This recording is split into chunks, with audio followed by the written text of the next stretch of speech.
Salam hormatly tomoshabçylar, men bugünkü videomda Türkmenistan'da işleyen VPN örkezeceğim.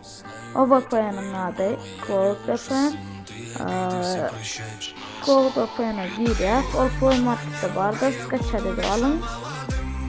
Başlayacağız.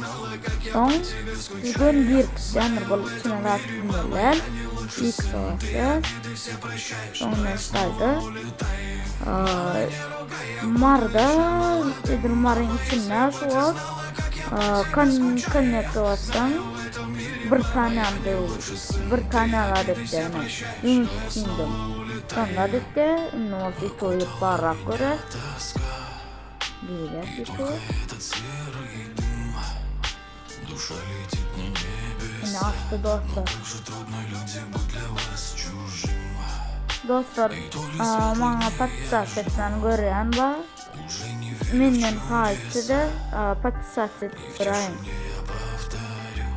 Ne dostlar?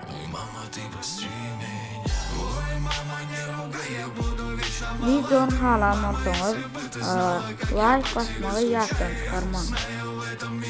Ondan hem dostlar, hoş sağ olun.